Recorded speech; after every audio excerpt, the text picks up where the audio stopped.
మన ప్రభువును మన రక్షకుడు అయిన యేసుక్రీస్తు నామమున అందరికీ వందనాలు, దేవునికి స్తోత్రాలు. రక్షణకర్త అయిన దేవుడు, రక్షణ దుర్గమైన దేవుడు, రక్షణ ఆధారమైన యేసుక్రీస్తు ప్రభువు ఈ నూతన దినమును మనకు అనుగ్రహించినందుకై సమస్త మహిమ ఘనత ప్రభావములు యేసయ్య ఒక్కరికే చెందునుగాక. ఆ దేవాది దేవుడు ఈ నూతన దినములో మనకు అనుగ్రహించిన దేవుని యొక్క వాగ్దానము కృపావార్త. కీర్తనల గ్రంథము 119వ కీర్తన 76వ వచనము.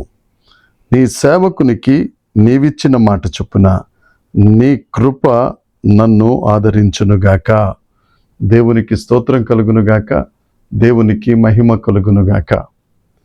దేవుడు ఈ దినాన మనకిచ్చిన ఈ వాగ్దానంలో 3 మాటలు ఉన్నాయి. ఒకటికి నీ సేవకునికి, రెండవది నీవిచ్చిన మాట చొప్పున, మూడవది నీ కృప ఆవరించునుగాక. నీ సేవకునికి, నీ దాసునికి. సేవకునికి అంటే మనందరికీ తెలిసిందే సర్వెంట్. నీ సేవకునికి నీవిచ్చిన మాట చొప్పున. సేవ అంటే ఏదో ఊడిగం చేయటం, అది ఒక అర్థం వచ్చినప్పటికీ అతి ముఖ్యమైన అర్థం ఏమిటి అని అంటే సేవ అంటే సేవించటం. అందుకే కీర్తన గ్రంథం 2వ కీర్తనలో ఉంటుంది, భయభక్తులు కలిగి దేవుణ్ణి సేవించాలి. సేవకుడు అనేవాడు భయభక్తులు కలిగి దేవుని ఇష్ట ప్రకారం జీవిస్తూ దేవుణ్ణి సేవించాలి, దేవునికి సేవ చేయాలి.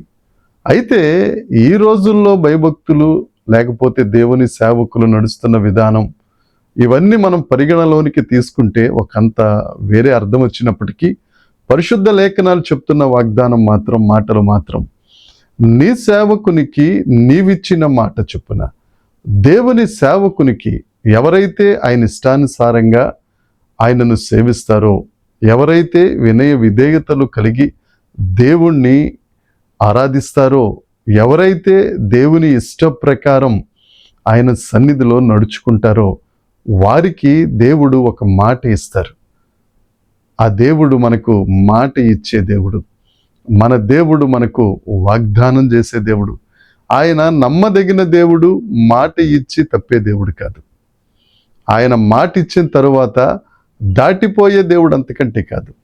అందుకనే పరిశుద్ధ లేఖనం చెప్తుంది, మనుషులను నమ్ముకొనుట కంటే యెహోవాను ఆశ్రయించుట మేలు. ఎందుకో మేలు అని అంటే ఆయన మాట తప్పడు కాబట్టి, ఆయన నమ్మదగిన దేవుడు కాబట్టి.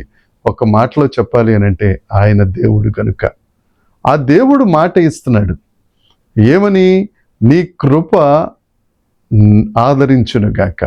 ఆయన కృప మనల్ని ఆదరిస్తుంది, ఆయన కృప మనల్ని ఆవరిస్తుంది. పరిశుద్ధ లేఖనాలలో ఉన్న గ్రంథాలన్నిటిలో మనం చూస్తే తన భక్తులైన వారికి ఆయన మాటిచ్చి దాటిపోయిన దాఖలాలు ఎక్కడ లేవు.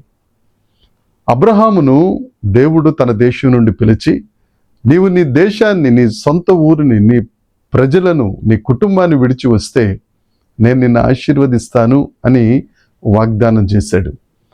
ఆ తరువాత ఆ లేఖనాలను మనం గమనిస్తే, పరిశీలిస్తే అబ్రహాము అన్ని విషయములలో ఆశీర్వదించబడెను అని ఒక మంచి వాగ్దాన నెరవేర్పును మనం చూడగలుగుతాం.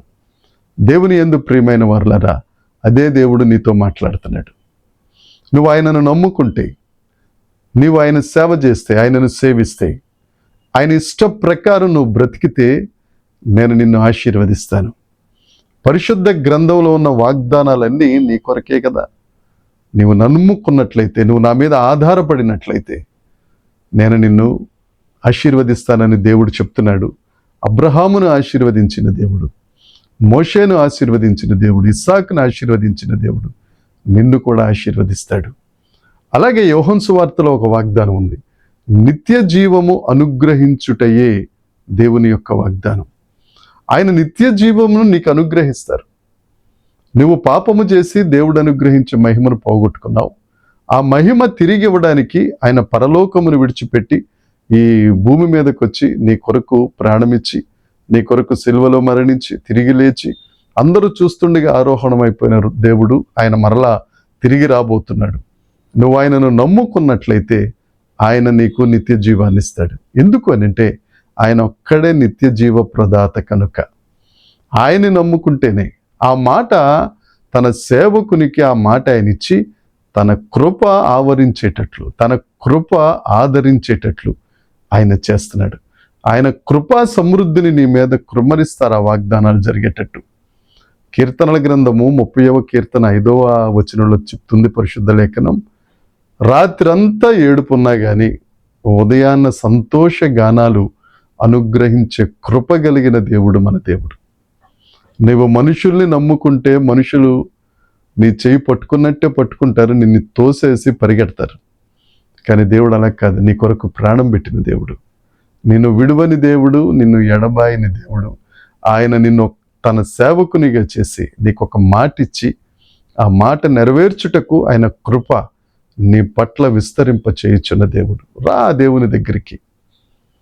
అబ్రహాము దేవుని మాటకు విధేయత చూపినట్లు, ఇస్సాకు దేవుని ఎదుట సాగిలపడినట్లు, యాకోబు దేవుని సన్నిధిలో పెనుగులాడినట్లు నువ్వు ఆయన సన్నిధి దగ్గరికి వస్తే నేను తప్పక ఆశీర్వదిస్తాడు.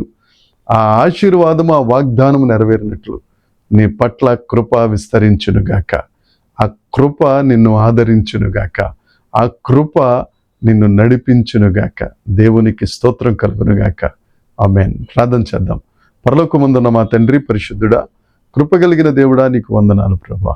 నీ సేవకునికి నీవిచ్చిన మాట చొప్పున నీ కృప ఆవరించునుగాక.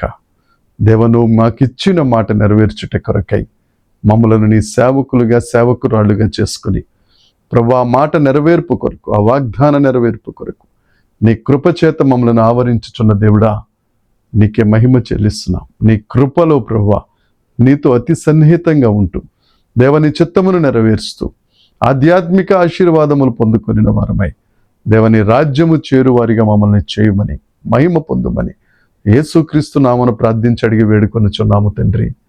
ఆమేన్. దేవుని కృప మనందరికీ తోడై ఉండునుగాక.